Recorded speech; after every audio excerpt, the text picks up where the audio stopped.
প্রবাসী আমরা কেউ বাঁচবো না আল্লাহ নাই বিচার করলে। একটা মাত্র পথ আছে, আল্লাহ পাক যদি বলে যা আমি তোরে মাফ করে দিলাম। এই জন্য কাবা শরীফ যারা তাওয়াফ করে, আমি কয়েকদিন আগে এসেছি, ষষ্ঠ চক্করে মানুষ একটা দোয়া আল্লাহকে শোনায়, আল্লাহুম্মা ইন্না আলাইয়া হুকুকান ফীমা বাইনি ওয়া বাইনিকা। কাবা সামনে নিয়ে বলছে রব্বুল আলামিন, তুমি আমার মালিক, আমি তোমার গোলাম। তুমি মালিক হিসাবে আমাকে যা দেওয়ার দুনিয়ায় সব দিয়েছো। আমাকে নেই থেকে তুমি হামজা বানিয়েছো। আমি তো উল্লেখ করার মতো 33 বছর আগে কিছুই ছিলাম না। 33 বছর আগে আমার মায়ের বিয়ে হয়েছে, 34 বছর আগে। 33 বছর আগে বলেন তো হামজা নামের দুনিয়ায় আমার কোনো অস্তিত্ব ছিল? বলেন বলেন। বাবা মায়ের বিছানায় ছিল, এই জন্য ওখান থেকে আমার আল্লাহ 8টা জিনিস বানিয়েছিল। বিজ্ঞান আজ প্রমাণ করছে, ফালে ইয়ানজুরিল ইনসানু মিম্মা খলিকা মিম্মা ইন দাফিকি ইয়াখরুজু মিন বাইনিস সুলবি ওয়াত তারাইব। আল্লাহ পাক বলেন, নজর করে না মানুষকে তার জন্মের দিকে, কি জিনিস দিয়ে আমি আল্লাহ তারে বানালাম। বাবার স্ফলিঙ্গ দিয়ে দ্রুত গতিতে যে পানিটা বের হয়ে চলে আসে, এখান থেকে 40,000 মানুষ তৈরি হওয়ার ক্ষমতা ওই বীর্যের ভেতরে থাকে। এগুলো যেতে থাকে মায়ের রেহেমের ভেতরে, জরায়ুর দেয়ালের সাথে ধাক্কা লেগে হয়তো অনেকে পড়ে যায়, শেষ পর্যন্ত যেতে পারে না। আমি আল্লাহ দয়া করে তোকে ওখানে পাশ করিয়ে হামজা বানানোর জন্য পৌঁছিয়ে দিয়েছি।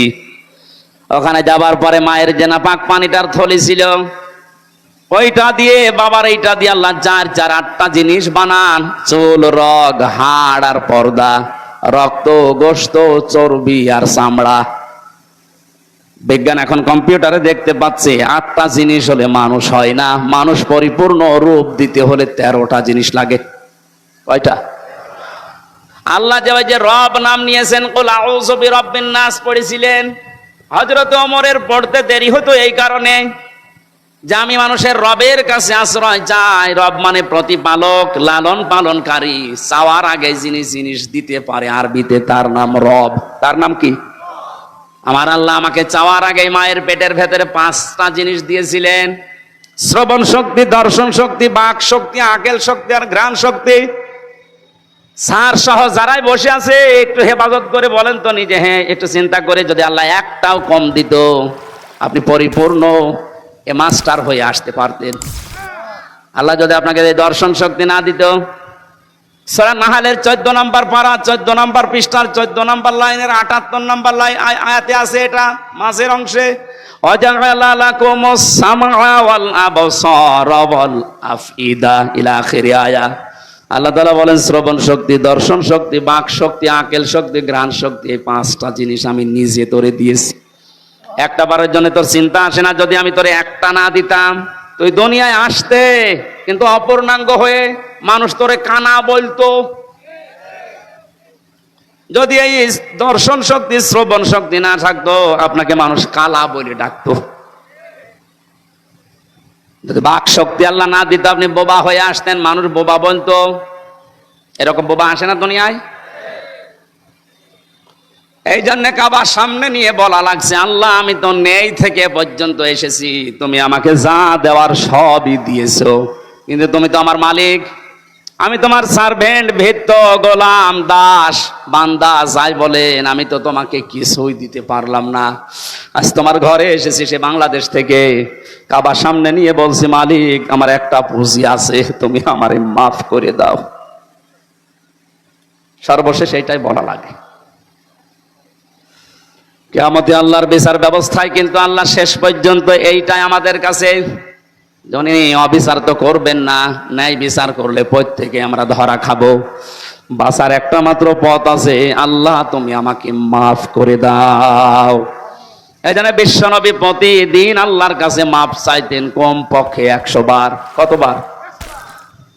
এখন দিনের 5টা বাজে, আমি হামজা সহ কত মানুষ এখানে আল্লাহর ওলি বসে আছি, 100 বার না, আল্লাহর কাছে সারা দিনের ভেতরে 10-12 মাফ চাইনি। কথা বলে না কেন?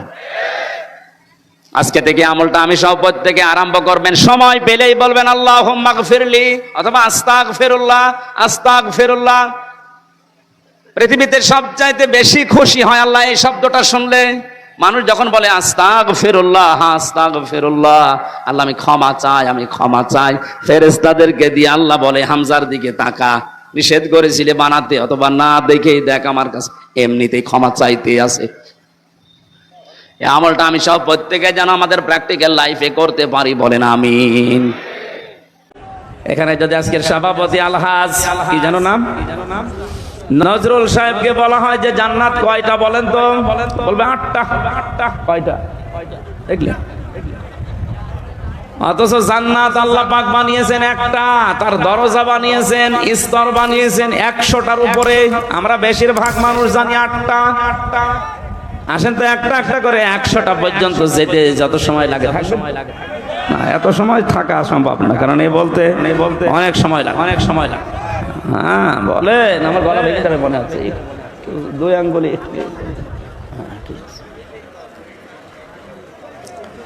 যেটা কামনা করার জন্য নবীজি আমাদের শিখিয়েছেন তার নাম জান্নাতুল ফেরদাউস। আল্লাহ এর দরজায় এমন সুন্দর ভাবে বানিয়েছেন, এর বর্ণনা এখানে আজকে পড়লাম কোরআনে কারিমে। সূরা কাহাফ 107 এবং 8 নম্বর আয়াত আল্লাহ জানিয়েছেন ইন্নাল্লাযীনা আমানু ওয়া আমিলুস সলিহাত কানাত লাহুম জান্নাতুল ফিরদাউসি নুজুলা। বলেন আল্লাহু আকবার। খুব মনোযোগ দিয়ে শুনবেন।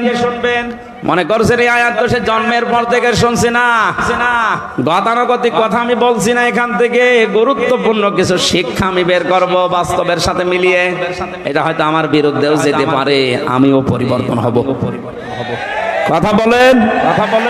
আমাদের যার গায়ে লাগবে তাকেই পরিবর্তন হওয়া লাগবে। কারণ বয়ান এখন আর হামজা করছে না, বয়ান করছে সরাসরি আল্লাহ নিজে। আমার মুখ দিয়ে শুধু অ্যাডভার্টাইজ হচ্ছে। আল্লাহ পাক জানিয়েছেন ইযুকুম লাআল্লাকুম তাযাক্কারুন। ওয়াজ তো করি আমি আল্লাহ, ওয়াজ কে করে? হামজা ওয়াজ করছে, ওয়াজ সরাসরি আল্লাহর, আমি শুধু অ্যাডভার্টাইজ করে শোনাচ্ছি। এজন্য মনে করবেন আল্লাহ নিজে এখানে ওয়াজ করছেন, আর আমার মুখ দিয়ে শুধু অ্যাডভার্টাইজ হচ্ছে। আল্লাহর কথা শুনতে হলে যেরকম মন মানসিকতা লাগে, যেরকম কান লাগে, যেরকম স্থিরতা লাগে, ঠিক ওইভাবে করে একটু সময় নিয়ে বসেন। ঘন্টাখানিক বসা যাবে না। কষ্ট হচ্ছে আমি তো দেখতে পাচ্ছি। যে ইবাদতে কষ্ট বেশি ওই ইবাদতে সওয়াব বেশি। আর আমাদেরকে আল্লাহ দুনিয়াতে যেহেতু ইবাদতের জন্যই বানিয়েছেন, লাকাদ খালাকনাল ইনসানা ফি কাবাদ। অবশ্যই আমি মানুষকে বানিয়েছি কষ্টের পরে কষ্ট সহ্য করি।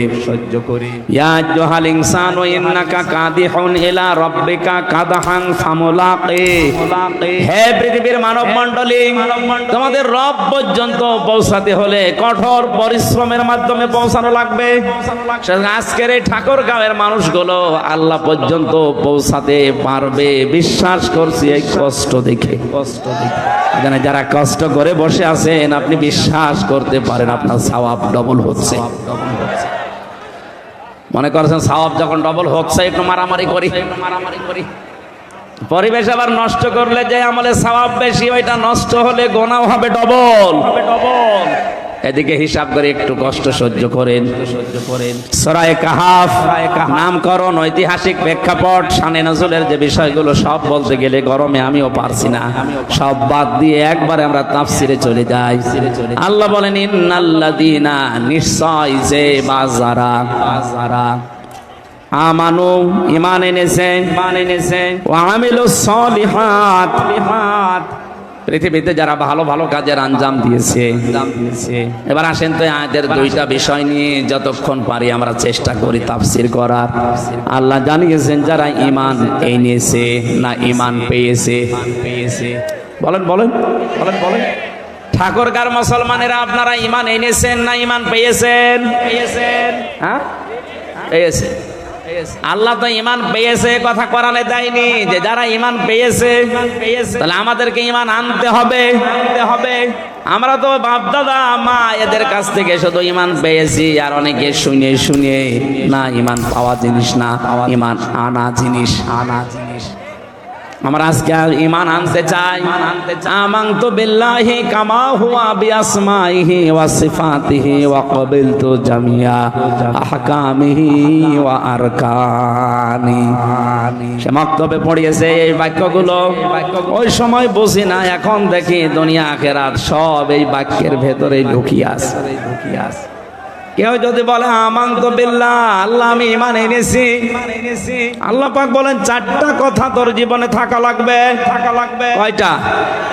আবার বলেন তো আমরা ঈমান এনেছি না ঈমান পেয়েছি? যারা ঈমান পেয়েছেন তারা ঈমান আনেন। কিভাবে ঈমান আনবেন? হযরতে বেলাল যেভাবে ঈমান এনেছিলেন, হযরতে খাব্বাব যেভাবে ঈমান এনেছিলেন, ওনারা ঈমান আনার পরের পরবর্তী শব্দ কি? কামা হুয়া। ওই আল্লাহর প্রতি আমি ঈমান এনেছি, যিনি যার অস্তিত্ব আমি স্বীকার করলাম যে উনি একজন আছে। আল্লাহ একজন আছে না নেই? এই কথা বিশ্বাস আমরা করি, আল্লাহ একজন আছে। কিয়ামতে এই জবাবটাই আমরা তুলে ধরতে পারবো।